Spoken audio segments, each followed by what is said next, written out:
Bonsoir par ici. J'espère que vous allez bien. Ça fait un petit moment que j'étais pas venue en live ici.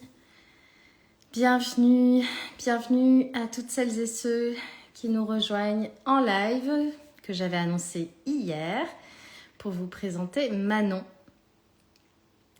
Voilà, je suis ravie de pouvoir l'accueillir chez Cocoon et donc ce soir vous allez découvrir son parcours et les accompagnements qu'elle vous propose chez Cocoon. Voilà, dites-moi en commentaire si vous m'entendez bien. Coucou Manon, je te vois. Allez.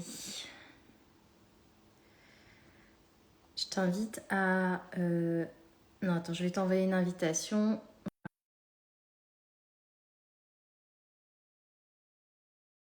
Oh.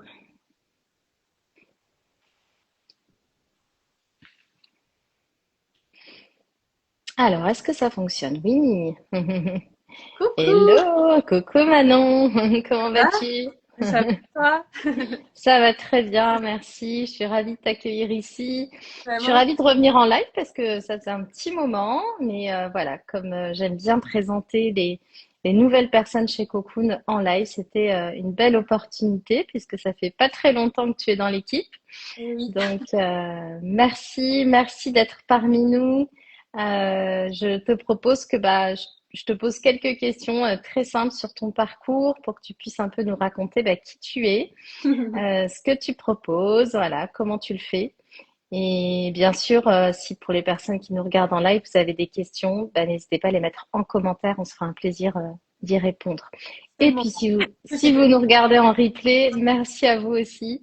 Et pareil, mettez en commentaire vos questions, contactez-nous en message privé. Donc Manon, peut-être première question, tu vois, c'est qu'est-ce qui dans ta vie t'a amené à l'accompagnement? Tu vois, comment tu en es arrivé là? Voilà, est-ce qu'il y a eu un déclic particulier? Est-ce qu'il y a eu une épreuve? Bon, je connais un peu ton histoire, donc forcément mes questions elles sont un peu orientées. Mais voilà, je te laisse la parole pour te présenter. Ouais, bien sûr. Alors effectivement, ça vient bien de quelque part.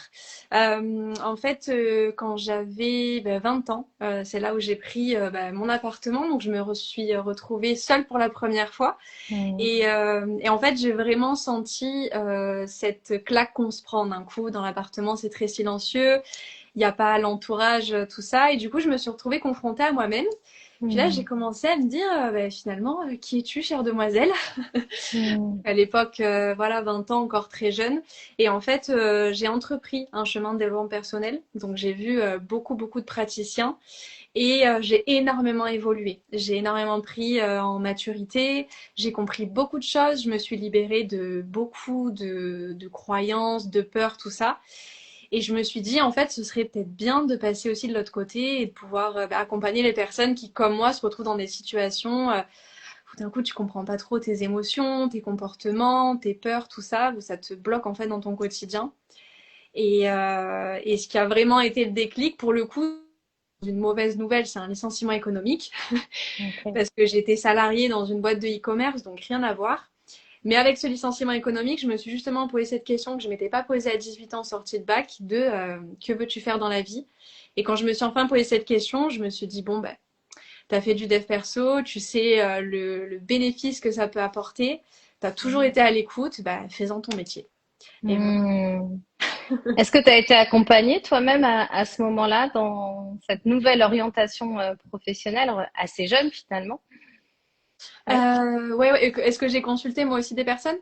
Oui, est-ce que tu vois pour décider de vers quelle voie tu allais emprunter, est-ce que Ouais, j'ai fait un bilan de compétences. Ok, Alors je sais qu'il y a beaucoup d'avis négatifs là-dessus, mais moi ça m'a beaucoup aidé.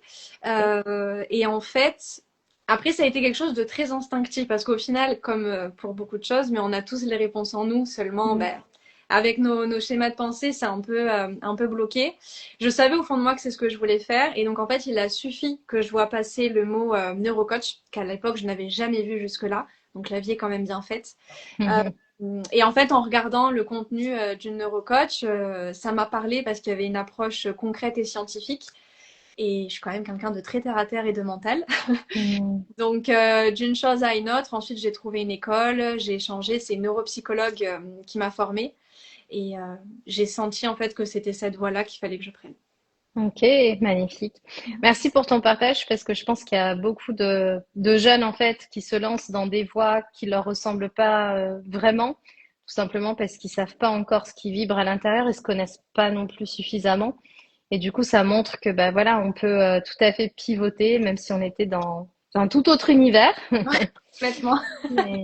Et qu'au contraire, bah, tu le dis, hein, effectivement, ce licenciement économique a été un déclic, un tremplin finalement, que tu n'as peut-être pas vécu comme ça sur le moment, mais en tout cas avec un regard aujourd'hui différent sur cette situation, tu te rends compte que bah, ça a été une opportunité de changement. Donc, merci de le partager. Ouais. Bah, merci pour l'opportunité ouais, d'en parler. C'est vrai qu'en fonction de comment tu regardes un événement, bah, soit ça te fait un tremplin, soit ça peut avoir aussi l'effet inverse. Et donc, Mm, moi, ça m'a beaucoup aidé justement d'être dans l'accompagnement pour ça. Et c'est vrai que les personnes mm, que je reçois, souvent, ça les aide aussi pas mal là-dessus.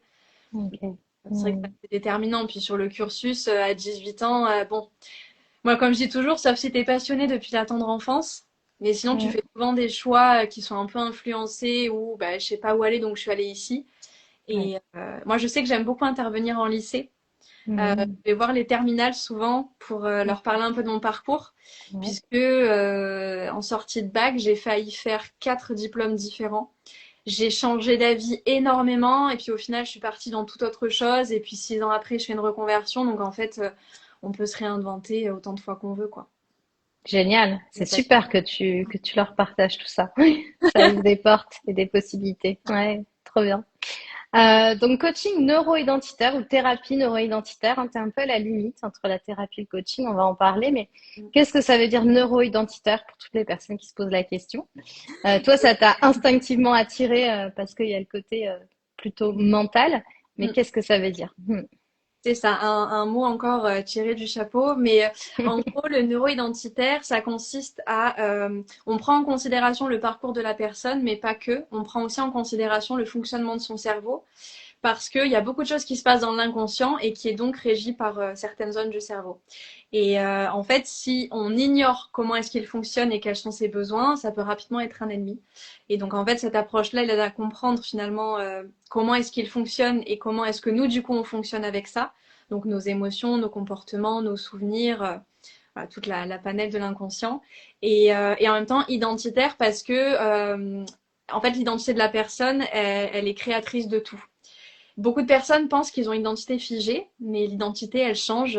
Typiquement, la phrase le naturel revient toujours au galop, c'est pas tout Hmm. à fait vrai.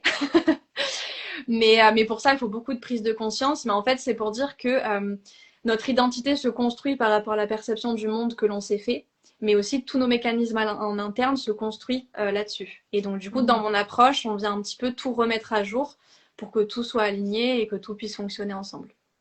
Oui, j'aime bien quand tu utilises le terme de mode d'emploi. C'est vraiment avoir le mode d'emploi de sa propre Clairement. identité pour trouver le chemin. Est-ce que, tu vois, pour que ce soit peut-être encore plus clair pour les personnes, comment tu pourrais le dire simplement ou peut-être nous donner un exemple de ce que tu peux accompagner en séance et où justement ce mode d'emploi va faire toute la différence pour pouvoir prendre les meilleures décisions pour sa vie. Alors, je vais essayer de faire simple sans parler avec un jargon technique. C'est pas très facile. Il y a beaucoup de personnes qui ont du mal à comprendre pourquoi est-ce qu'ils répètent toujours les mêmes schémas. Et même d'un point de vue extérieur, on se dit non mais c'est flagrant là, tu le fais exprès. Ben, en fait non, c'est que par exemple notre cerveau, typiquement, c'est un grand feignant. Et il aime uniquement ce qu'il connaît et quand ça lui procure une sécurité à court terme. Donc en fait, on met en place des comportements, par exemple, quelle habitude je pourrais avoir on pourrait dire, j'ai l'habitude par exemple de jamais poser mes limites. C'est quelque chose qui est ancré chez moi parce que ben, ne pas poser mes limites, ça m'a protégé un jour, par exemple, ça a évité un conflit. Mon cerveau enregistre que ce comportement-là me protège d'un inconfort et en même temps il me sécurise parce que du coup je suis pas dans le conflit et donc en fait il le garde dans un référentiel et comme c'est un feignant et ben quand vous allez avoir une situation qui repointe le bout de son nez qui ressemble de près ou de loin, il va aller chercher dans son référentiel tout ce que vous avez déjà fait Et vu que le comportement a déjà fonctionné, mais en fait, il va le remettre en place et vous partez dans un schéma, mais ça se fait en quelques millisecondes, donc en fait, on s'en rend pas vraiment compte. Mais c'est pour dire, en fait, la puissance du cerveau, c'est que c'est comme un ordinateur. Moi, vraiment, la meilleure image, c'est l'ordinateur. À partir du moment où il enregistre quelque chose, faut bosser quand même pour arriver à le rebooter, quoi. Hmm. Un ordinateur avec un système de sécurité bien en place, Ouais, mais qui est là pour nous protéger, bien sûr. c'est Tu l'as ça, dit, effectivement, pour pas répéter des situations désagréables, alors qu'en fait, ça peut très bien se passer. Donc, complètement. faut, faut débloquer un peu ce système-là. C'est Alors, il y ça. a pas mal de commentaires. Si je remonte en arrière, au plaisir de te rencontrer, Manon. Merci. Merci, Il y a merci. Marine qui nous dit coucou présente, merci d'être là. Quel type de problématique accompagnez-vous le plus souvent? Ouais, très bonne question. Est-ce que tu peux donner des exemples peut-être de personnes que tu as accompagnées récemment, sans révéler de choses trop intimes, bien sûr, mais voilà, des thématiques Alors qui moi, reviennent. souvent, on vient me voir dans une thématique un petit peu de suradaptation.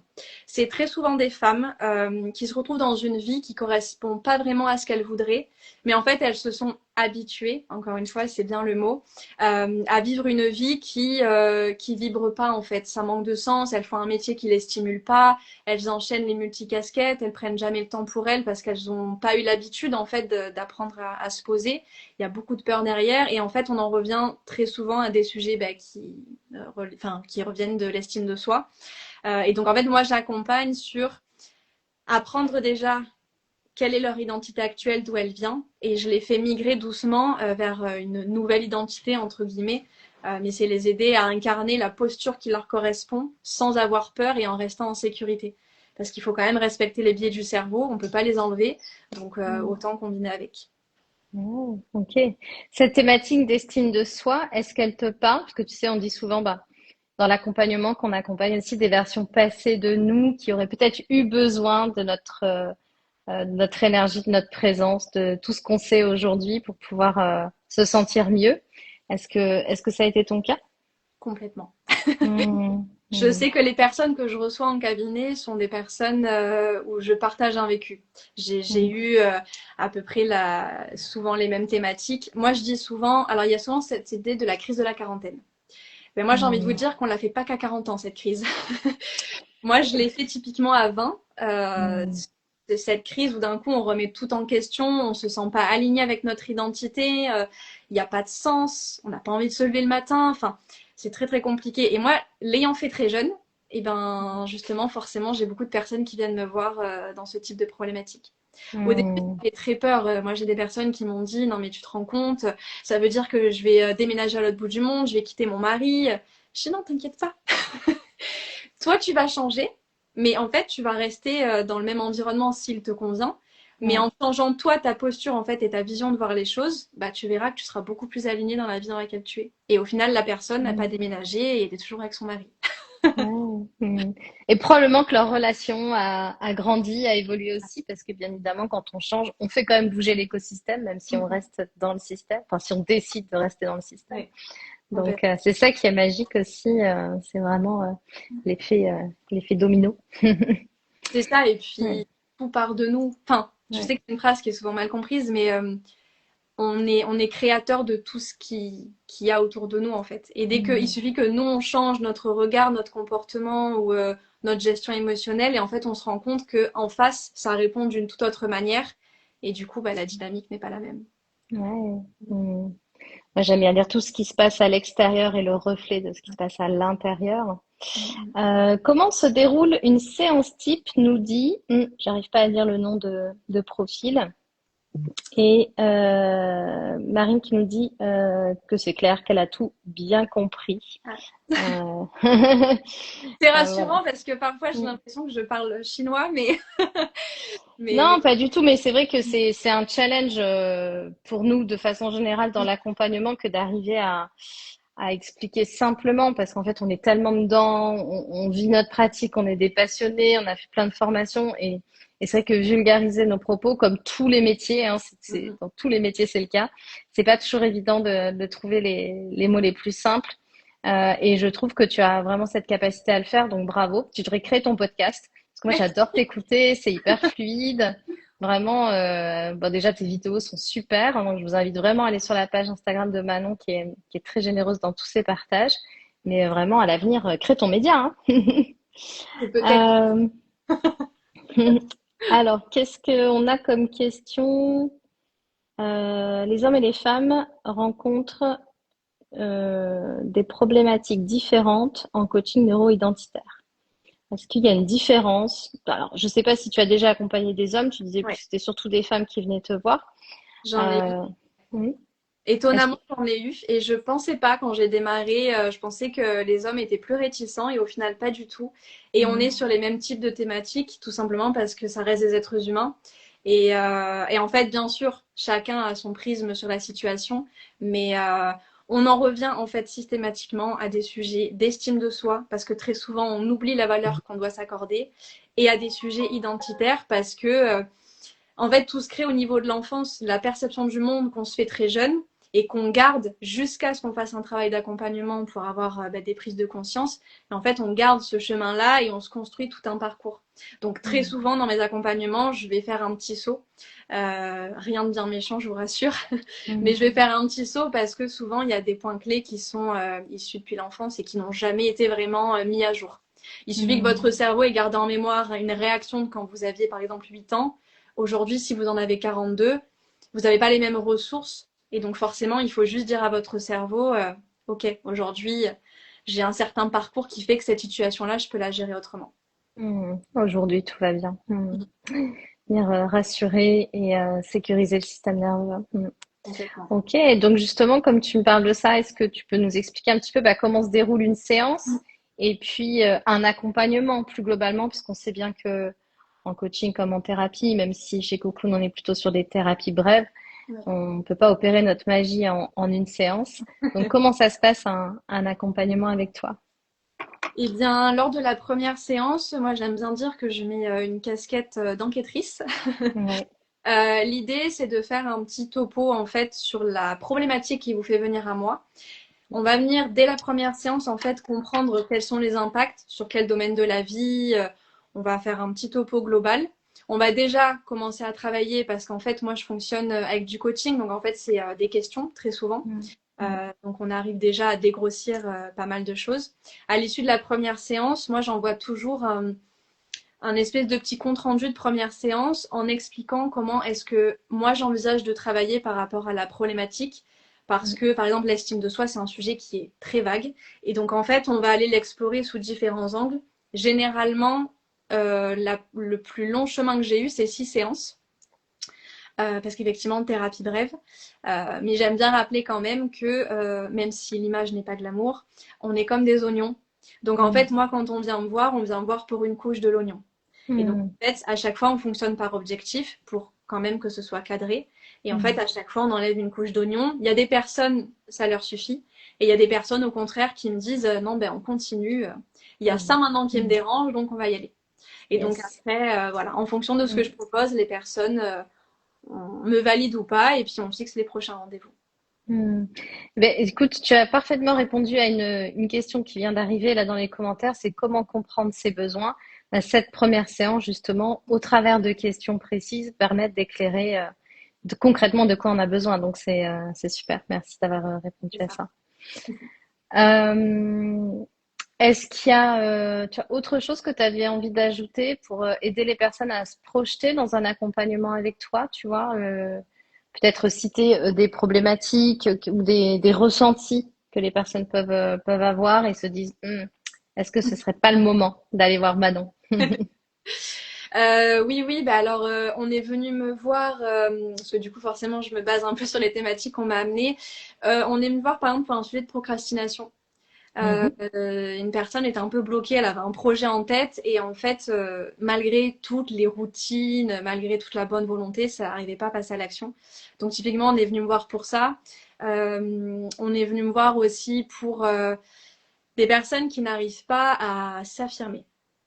Mhm. C'est-à-dire quand il y a du monde, souvent, et en fait, elles se recroquevillent.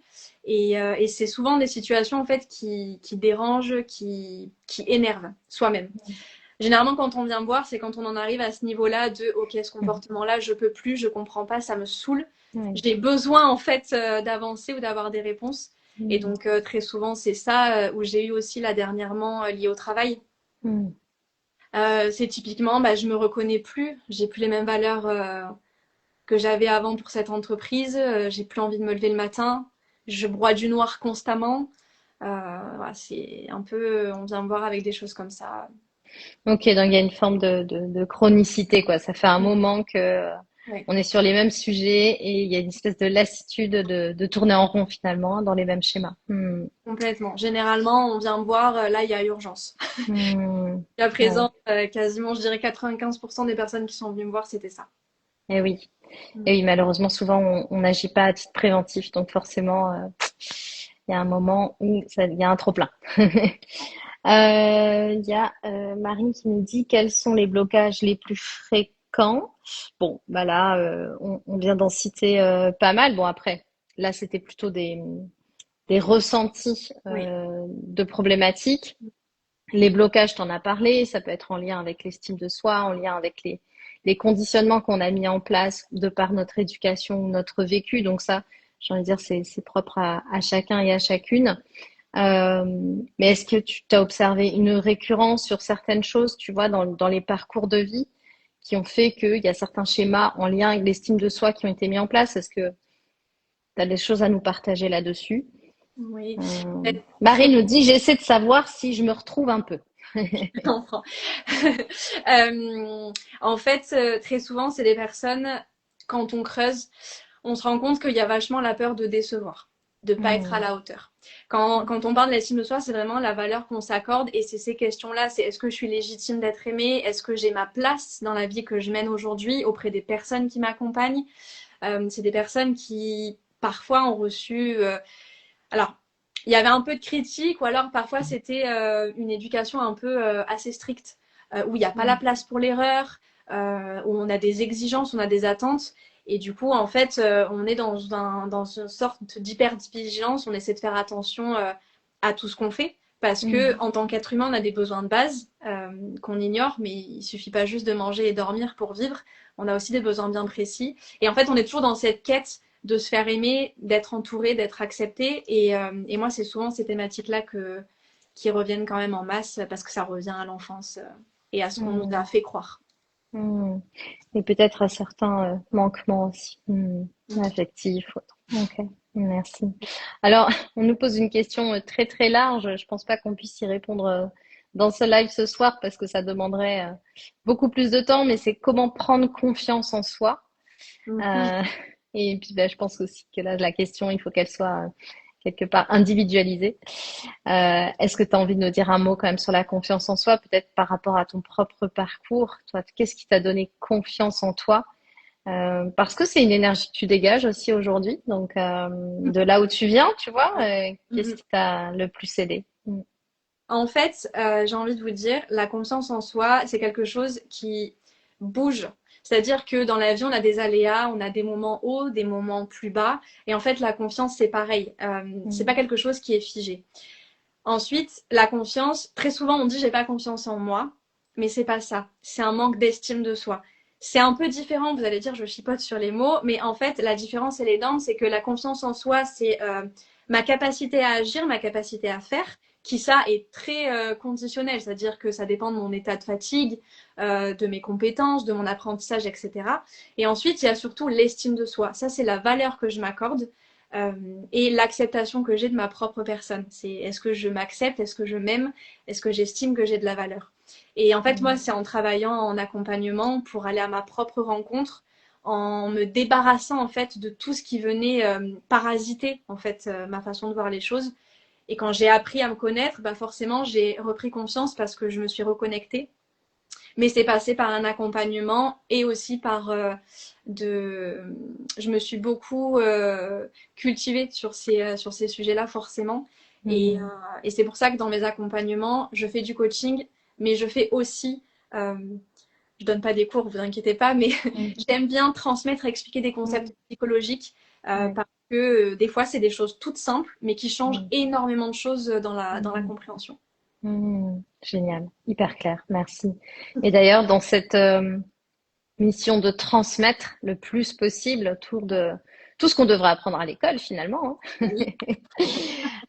Tu organises des ateliers, donc il n'y a pas que les accompagnements individuels, il y a aussi des espaces en collectif pour venir à ta rencontre. Est-ce que tu peux nous en parler et particulièrement de l'atelier que tu donnes dimanche chez Cocoon?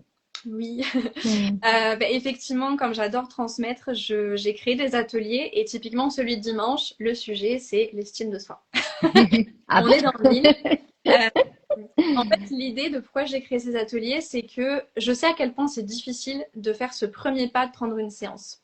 Hmm. Donc, j'ai essayé de faire en sorte de rendre accessible l'accompagnement sans que ce soit trop stressant. Et du coup, un atelier, c'est en collectif. Donc déjà, il y a la dynamique du groupe qui change beaucoup de choses. Et comme c'est en collectif, on vient dégrossir un petit peu les sujets, mais sans rentrer trop dans la profondeur non plus. Donc Hmm. ça rassure aussi parce qu'on reste quand même sur quelque chose qu'on contrôle. Hmm. Typiquement, mon atelier de dimanche, j'ai en fait créé ce qu'on appelle un workbook. Donc, j'ai créé vraiment un support d'introspection. Donc, vous venez vraiment avec une problématique réelle et qui va en fait être le fil rouge de tout l'atelier. Et en parallèle de ce workbook, j'ai aussi préparé un support PowerPoint pour justement vous transmettre un maximum de connaissances liées à l'estime de soi sur des dimensions neuroscientifiques, du coup, pour vous expliquer quelle est la place du cerveau là-dedans, parce que vous en doutez bien, il en a une. Hmm. Mais aussi comment fonctionne la psychologie de l'humain par rapport à ça, pour justement vous donner le plus de clés possible, pour qu'à la fin de cet atelier, on reparte avec des prises de conscience et jackpot, une action concrète pour justement venir débloquer une situation. Donc Hmm. voilà, ça c'est pour ce Génial. dimanche. Et après, Ok. j'essaie de faire des ateliers tous les mois. J'essaie d'en créer 2 à peu près sur différentes thématiques. Donc là, c'est l'estime de soi, mais il y aura aussi la procrastination, la gestion des émotions. Et l'idée, c'est voilà, même si on se sent pas encore, on sent que c'est pas le moment de venir en séance individuelle, il y a au moins un atelier collectif où ça paraît accessible. Oui, et puis ça permet de goûter à ta façon d'accompagner. Bon, même si c'est du collectif, c'est pas la même chose. J'ai bien compris qu'en individuel, ça allait forcément plus en profondeur, mais en tout cas, ça permet de faire un premier pas et de se sentir peut-être plus en confiance justement pour sauter le pas d'un accompagnement. Marie dit trop bien les ateliers, je pense y participer. Ben, super, tu peux Ah, contacter Manon directement sur sa page Instagram. avec grand plaisir. Je regarde si j'ai loupé des commentaires. Super tout ça. Ta. Non, je pense qu'on a abordé, oui, les blocages, les problématiques, les besoins. Combien de séances? On en a parlé aussi tout à l'heure. Tu nous as dit qu'effectivement, ça dépendait des objectifs, mais que grosso modo, 6 séances, ça pouvait déjà débloquer beaucoup de choses. Ouais. Et puis, comme tu dis, on n'a jamais terminé le travail sur soi. Donc, quand on a balayé un objectif, souvent, il y en a un autre qui se présente et toujours pour le mieux. Donc, ok. Est-ce que tu veux nous partager le mot de la fin avant qu'on se quitte? Oui, surtout sur ça, sur cette quête d'apprendre à se connaître, parce que je suis aussi passée par là. Il y a aussi quelque chose d'important, c'est que parfois il faut aussi savoir se foutre la paix. C'est-à-dire qu'on pourrait passer notre vie à venir farfouiller le pourquoi du comment et venir tout changer. Mais en réalité, il faut, entre guillemets, je parle avec une injonction, alors que vous verrez en séance, Mm, je bannis les injonctions, mais en fait, on vient changer uniquement ce qui nous dérange à nous personnellement.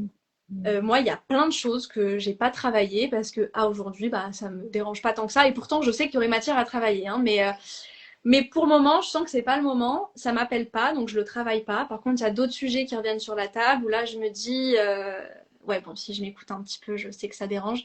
Donc voilà, on vient travailler uniquement ce qui nous dérange. Et si jamais vous avez des questions justement pour savoir si la pratique est appropriée, je propose des appels de 15 minutes. C'est totalement gratuit. L'idée, c'est qu'on fasse un premier échange entre nous et qu'on revoie du coup en individuel avec un peu plus de détails voilà, par rapport à la problématique, comment est-ce que moi je peux accompagner, et puis ça permet de faire un premier contact.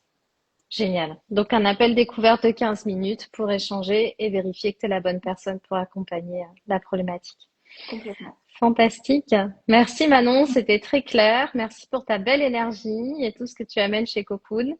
C'est magnifique. Je connaissais pas ta pratique, tu vois. Alors moi, je suis coach, donc je connais bien le coaching, mais c'est vrai que cet aspect neuro-identitaire avec cette notion de transmission, de comprendre comment fonctionne le cerveau, etc. Je trouve que c'est hyper riche. Donc merci beaucoup pour tout Merci ça. beaucoup. Merci à tous ceux qui nous ont suivis. Je mets en collab la vidéo, comme ça, vous avez aussi accès au compte Instagram de Manon. Allez-y, il y a plein de ressources déjà disponibles. Et puis, bah, réservez votre atelier pour dimanche. Quel est le tarif de l'atelier? Alors l'atelier est à 35 euros, ça dure 1 heure et demie, Ok. Et c'est à quelle heure? à 10 heures. À 10 heures. Ok. Après, Donc, parce vous que avez le dimanche lien. après-midi, Ouais. demain. Vous avez le lien dans la bio Cocoon et certainement dans ta bio aussi pour retrouver toutes les infos. Merci Manon, je te souhaite une magnifique soirée et merci encore à toutes celles qui nous regardent, qui nous ont regardé en live et qui nous regarderont en replay. Je te dis à Merci. bientôt. À bientôt, Bye. bonne soirée tout le monde. Merci.